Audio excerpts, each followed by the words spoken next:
नमस्कार मंडळी. मराठा आरक्षण आंदोलनाचे नेते मनोज जरांगे हे दुसरे अण्णा हजारे होत आहेत का, असा प्रश्न आता निर्माण झालेला आहे.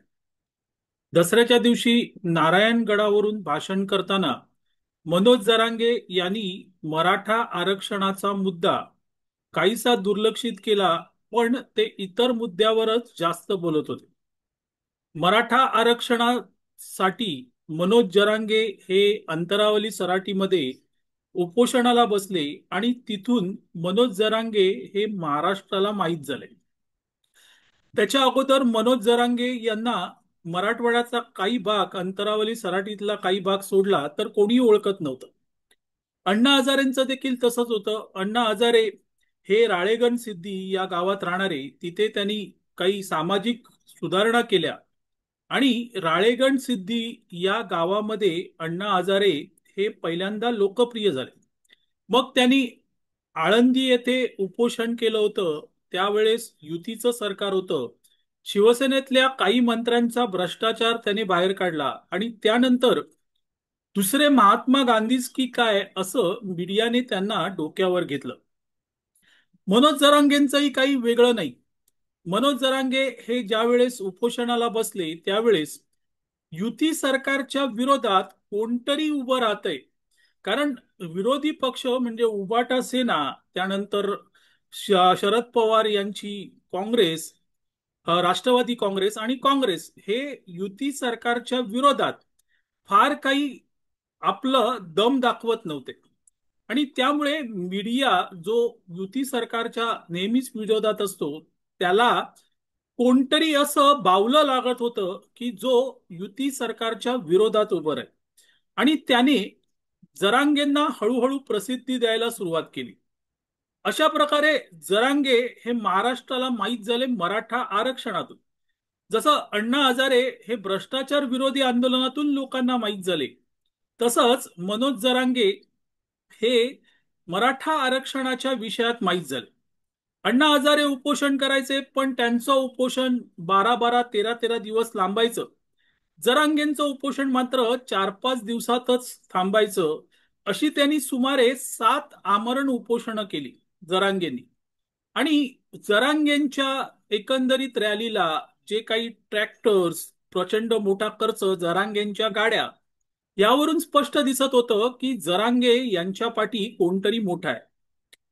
अर्थात अण्णा हजारेंचंही तसंच झालं. अण्णा हजारे यांनी लोकपाल विधेयकासाठी दिल्लीत जे आंदोलन केलं, तिथे केजरीवाल असतील किंवा अन्य काही लोक असतील, त्यांची ताकद तिथून दिसली.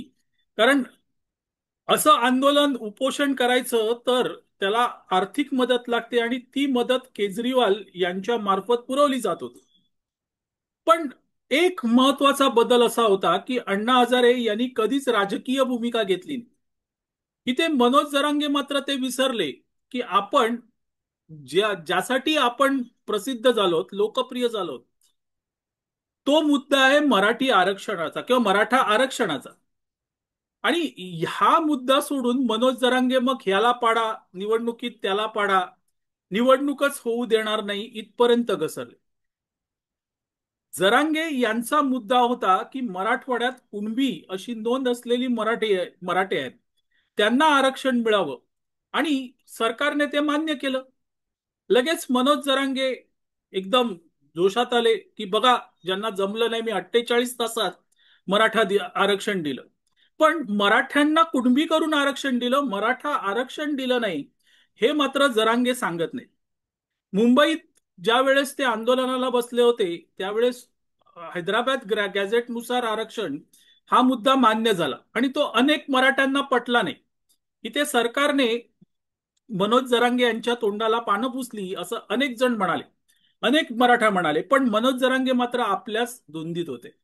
आता हेच मनोज जरांगे मराठा आरक्षणाचा मुद्दा बाहेर बाजूला काढून, जसं अण्णा हजारे भ्रष्टाचाराचा मुद्दा बाजूला काढला त्यांनी आणि लोकपाल विधेयकासाठी आंदोलन सुरू केलं, तसंच मनोज जरांगे आता आरक्षणाचा मुद्दा बाजूला ठेवून हे शेतकऱ्यांसाठी आपण आंदोलन करणार, त्यानंतर धनगर आणि मुस्लिम समाज यांच्यासाठी आरक्षण करणार, याकडे भरकटत चालले. मनोज जरांगे यांनी नारायणगडावरून सरळ इशाराच देऊन टाकला की शेतकऱ्यांना कर्जमाफी द्या, नाही तर निवडणुका होऊ देणार नाही. हा जो जरांगे यांचा प्रवास, हा प्रवास कुठेतरी जरांगेंना घेऊन डुबणार का? कारण लोकपाल विधेयकाच्या आंदोलनानंतर अण्णा हजारे हे कुठे दिसेनासे झाले. म्हणून देशातला भ्रष्टाचार संपला का, राज्यातला संपला का? तर नाही, तो तसाच आहे, तिथेच आहे. पण अण्णा हजारे मात्र ज्या मीडियाने त्यांना डोक्यावर चढवलं होतं, त्याच मीडियाने अण्णा हजारेंना आता साईड ट्रॅक करून टाकलं. आज जरांगेंची परिस्थिती काय वेगळी आहे. आज जरांगे हे मराठा आरक्षणासाठी बोलतायत, तर मीडिया त्यांना डोक्यावर घेत आहे. उद्या शेतकऱ्यांच्या बाजूने बोलले, त्यांना डोक्यावर घेणार. त्यांच्यासाठी आंदोलन करते झाले, डोक्यावर घेणार. पण कुठपर्यंत? जोपर्यंत राज्यात युतीची सत्ता आहे तोपर्यंत.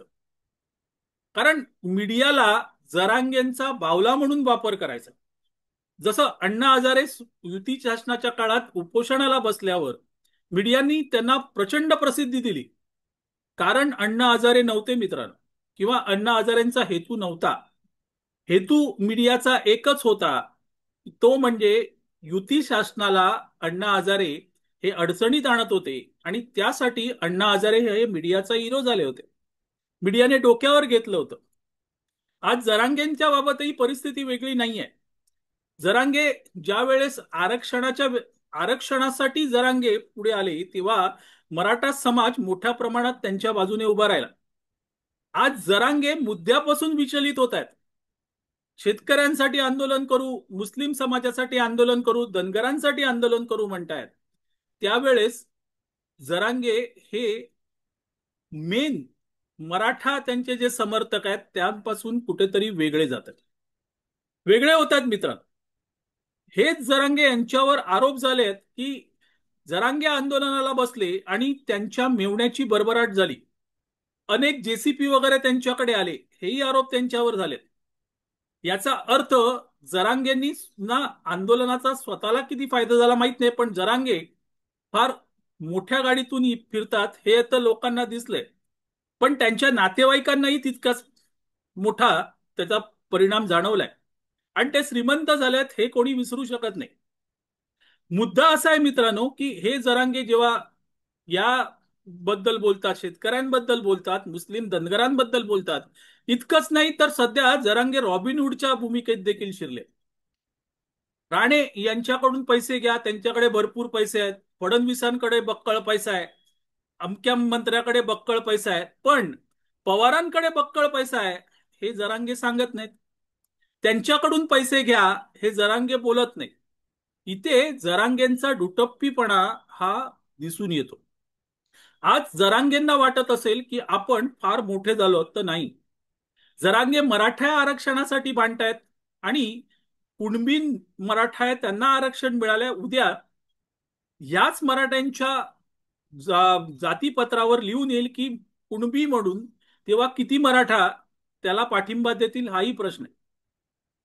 कुणबी होऊन मराठ्यांनी कुणबी होऊन आरक्षण घेणं हे साधं सरळ सोपं गणित नाहीये मित्रांनो. तुम्ही थेट जात बदलताय आणि त्याला विरोध हा होणार, आणि आतापासूनच हा विरोध सुरू झालेला आहे. आणि त्यामुळे जरांगेंचं यश हे 100% नाही, पण जरांगे मात्र सातव्या आसमानांवर आहे.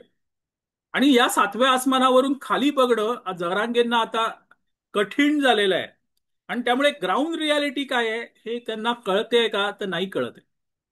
कारण ती जर ग्राउंड रियालिटी कळली असती तर जरांगे मराठा आरक्षणाच्या मुद्द्यावरून विचलित झाले नसते, आणि स्वतःला आरक्षण मसिया किंवा शेतकऱ्यांचा मसियास ठरवण्यासाठी प्रयत्नशील झाले नसते. आणि म्हणूनच जरांगे हे अण्णा हजारे 2 बनण्याच्या प्रयत्नात स्वतःचं अस्तित्व तर विसरून जात नाहीयेत ना, हा महत्वाचा मुद्दा आहे. आणि ज्या वेळेस कारण अण्णा हजारे जेव्हा कार्यरत होते त्यावेळेस असं म्हटलं जात होतं की हे युग संपणार नाही, इतकं भक्कम आहे. पण अण्णा हजारेंचं काय झालं आपण बघितलं. आज जरांगे त्याच वाटेवर आहेत, आणि त्यांचं काय होईल हे येणारा काळ ठरवेल. असो मंडळी, तुर्तास इथे थांबतो. मी आबा माळकर आपली रजा घेतो. आपल्याला व्हिडिओ आवडला तर लाईक करा, शेअर करा, लक्षवेधला सबस्क्राईब करा. धन्यवाद.